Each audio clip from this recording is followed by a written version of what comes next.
Hello, welcome students, where we will go ahead and start this lecture on Chapter 12, Globalization, and the future challenges that it sort of poses for the things that we've been discussing here. And so um, I've got our outline here. I'm going to break this chapter into two parts, like I have historically done throughout this course, with the exception of a few of the chapters we've covered that have less content to them. But as you can imagine, this chapter, the main sort of thrust of it is about increasing ties across national boundaries. So some of these themes include the challenge to traditional ideas about states and the surprising stability of national authority. And so you might want to consider or identify some of the products just as you're thinking about this and you're getting into this chapter. Hopefully, you've read the first half of it at this point, but you're thinking about products that you can identify that are from other countries that you use every day. Um, a lot of Apple products say that they're designed in California, they're made in China, right? You can take a look at labels from packaged goods that show their national origins. You can consider the implications of national regulations on food safety or agriculture and animal husbandry. And you can also consider other ways where you might map your social network on a globe to see where people that you know throughout different parts of the world and where they live. But yeah, we'll cover these kind of seven areas here. But yeah, like I said, this is our chapter outline here. Um, and so when you think of globalization, what comes to mind? You might think of um, global actors. I mentioned Apple at the outset, the European Union. Maybe there's other broad forces like international trade regimes. There are globalization enablers. The internet is one of those, where sort of the free access and flow of information, as long as you have an internet connection or a device that you can get on, and that exists around the world. It could be attitudes about globalization. There's a lot of dislike and likes about this topic. So again, you're just sort of generating ideas at this point. But the word globalization is often used imprecisely. It's probably, for our purposes, most useful to think or consider the several distinct purposes that globalization has. And so we'll cover each one of these, political, economic, and social, in more detail a little bit later. But we as humans have lived in a globalized world for hundreds of years. We've had ancient empires that saw considerable migration in and across their borders, and humans that have long traded goods, information, and ideas. The main difference between this period of globalization and previous periods is how many people are part of this pattern. In the past, these globalized connections were maintained by really a relatively small amount of people, just a few. They were, the trade merchants, the missionaries, the diplomats. And in the current era, we brought more people into that conversation. Many more people actually, that are densely connected through travel, communication, business, and education. When we think about these different social networks too that we have, people that are friends of friends, acquaintances. When you think of your Facebook accounts, if you have LinkedIn, that's another one, kind of a more of a professional networking site. But also think about, the popularity of KFC, American chicken restaurants that are in the Middle East, Korean pop music that's found in China and the United States, might not necessarily be in the area that you live in. But if you go to LA, you can believe there's a lot of Korean pop music or K-pop. Um, you have the Premier League, the English football um, league. We call it soccer in the US. Those are all global examples of how people, um, just average everyday people, engage in a globalized society. If you're a golfer, you might also think of the Live Golf in Saudi Arabia. Saudi Arabia is investing heavily in terms of getting um, you know athletes from around the world, paying them a lot of money to go there and play their sport. Um,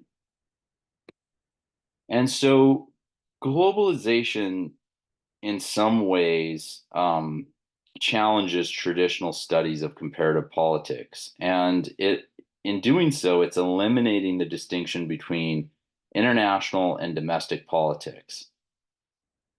Increasingly, what happens in other parts of the world will ultimately shape our politics at home.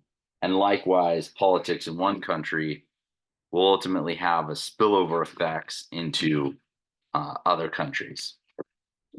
And so here are just on this slide, I've listed some examples from current events of how domestic, that divide between the domestic and international is weakening. And you might think of more. This is not an exhaustive list of examples, but sometimes it's easier to think of the negative aspects of globalization, since that's what we get reported on the news. Sort of, if you've taken a journalism class, you're familiar with the saying of if it bleeds, it leads. Essentially meaning that if something bad is happening, it gets viewership. If there's blood in the streets, going to lead above the fold, front page news. But you also want to. It's important to think of the potentially positive impacts of globalization as well. It's not all bad out there, right? Global movements for the environment, human rights, women's rights, children's rights, those have had profoundly changed politics in a number of countries, mostly for the better. So we'll cover these on the next few slides, but this is just kind of to introduce these all to students here. So the globalization's actors and ideas, multinational corporations. Sometimes some of these multinational corporations can actually have larger GDPs than entire countries. Those types of things usually are very catchy and have headlines. We're thinking of small island nations that don't really produce a lot. When you compare the market cap of, say, Apple or Nvidia. Nvidia is a big chip maker. It's trillions of dollars in some instances. Non-governmental organizations, intergovernmental organizations, IGOs, those are all major actors. And then we have those other institutions on the right-hand side there, international regimes and the internet. So multinational corporations, these are firms that produce, distribute, and market goods or services in more than one country. So I have some examples listed there. They are economic drivers. Google, McDonald's, Apple, Toyota, Walmart. These are all publicly traded companies on the New York Stock Exchange as well. And you can take a look at what they're trading per share, how their projections, their price to earnings ratios, all that sort of stuff. It's very sort of fascinating to look at. In terms of non-governmental organizations, those are a national or international group independent of any state that pursues policy objectives and fosters public participation. And in terms of members who are individuals, not states, they form a global civic society. So examples of those global civic societies are things like Amnesty International, Greenpeace, the Red Cross, the Catholic Church, etc. And in the political arena, a host of new actors is also playing a role. States can band together to form international organizations with either a global or regional focus that help to address specific issues. Um, and so the EU and the World Trade Organization were both created to help promote free trade. Through the EU, now focuses on many more policies. And so, in some cases, these institutions listed, they previously can take part in or create a broader international regime. Just as an example, the World Trade Organization or the European Union, they both promote a free trade regime. Basically, what we're saying here is an international regime that also receives support from multiple countries, treaties, and trade agreements. Could be NAFTA, the the North American Free Trade Agreement. Multinational corporations that benefit from and support this regime, while NGOs, depending on their political focus, they may either support or oppose free trade. And another example that's frequently given, or one that comes up quite often in our news media, is the issue of nuclear weapons with regard to Iran and North Korea. So we have this thing called the Non Proliferation Treaty and the International Atomic Energy Agency that are part of a regime on nuclear non-proliferation, meaning they're trying to sort of assist in having these nuclear weapons stay out of the hands and not of these states, to restrain the ability for them to obtain them, but also from nuclear weapons spreading. So this nuclear non-proliferation regime is dedicated to limiting the number of countries that have nuclear weapons and to sharing nuclear technologies so that countries can develop peaceful nuclear energy programs.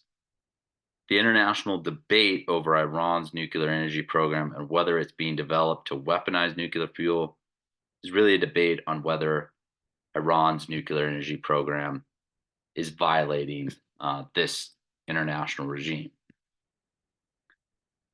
So technology plays a really crucial and important role in enforcing globalization, and few technologies have had the impact that the internet has.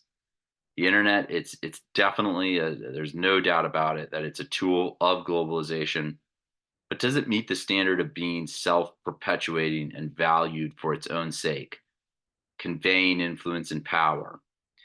And that's an open-ended question. It's really the essence of the definition of an institution. And so you can also think of Bitcoin as being part of the conversation of globalization or artificial intelligence. These are really very different aspects that leverage the internet and computing power, but as altering the way in which the world moves, it's very powerful ways that those two aspects have.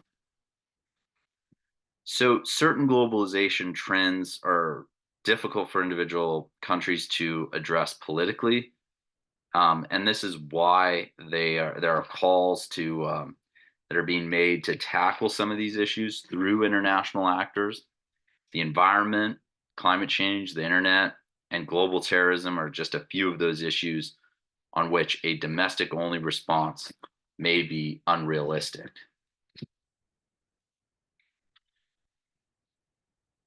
So scholars, debate whether increasing political globalization will have a positive or negative impact.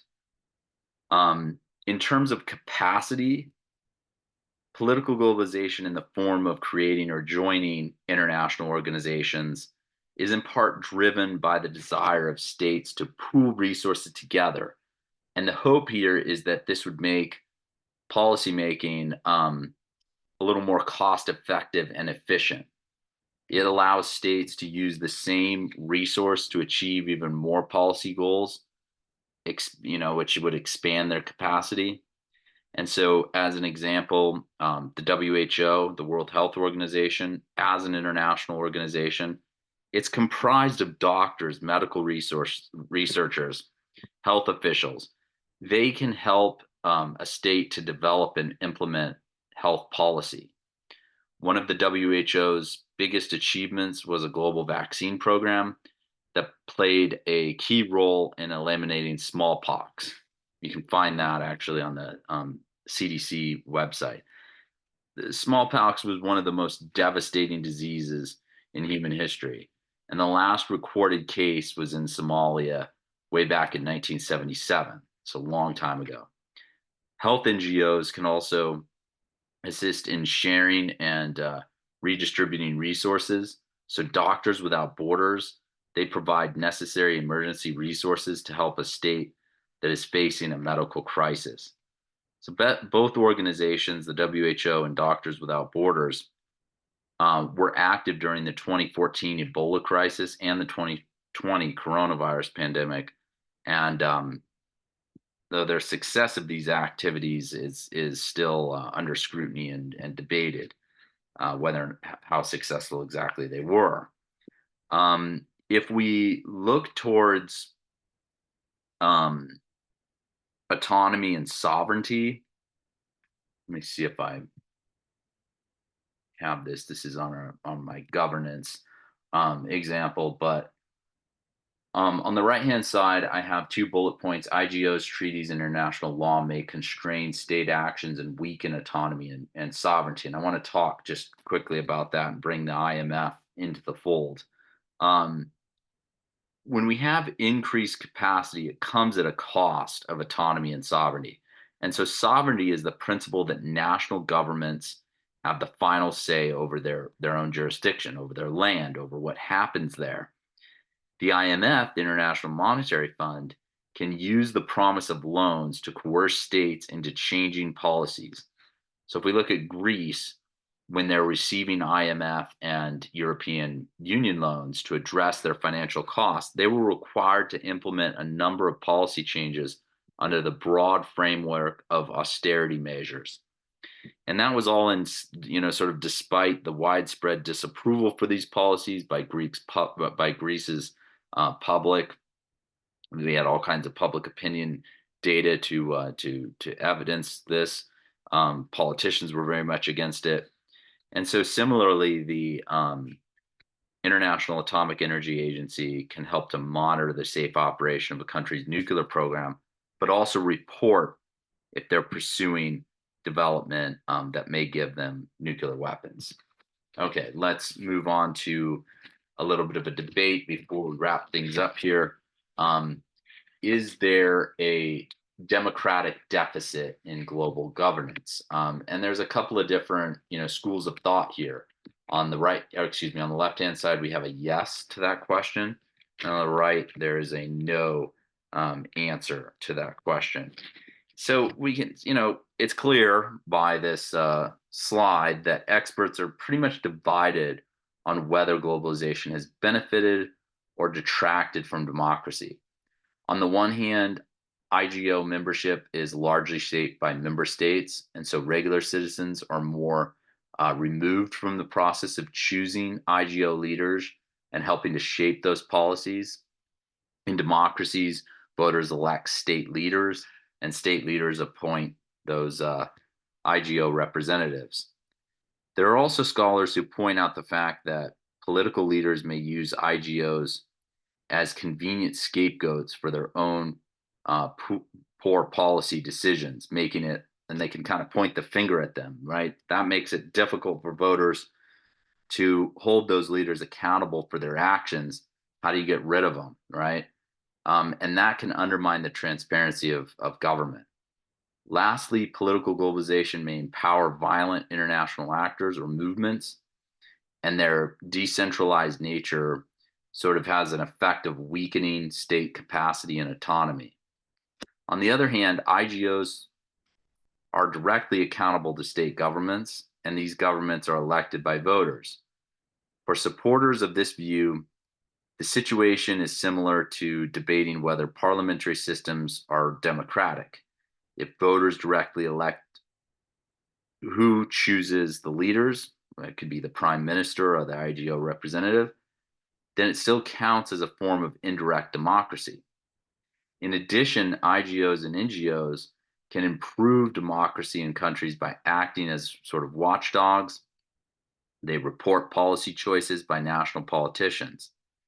International watchdog groups like Amnesty International or Reporters Without Borders, um, IGOs such as the International Criminal Court, they can increase transparency and make it more difficult for repressive leaders to hide from international and domestic pressure. So, in other words, voters can use information produced by these groups and on their websites to better hold their domestic leaders accountable. And the big picture here is really the rise of political globalization. It's definitely changing the way in which we participate and interact with one another and with our elected officials, as well as democracy around the world. But whether this change will be positive or negative, still pretty much up for debate. Okay, we're going to go ahead and break here. And in part 2 of this lecture, we'll pick up on economic globalization.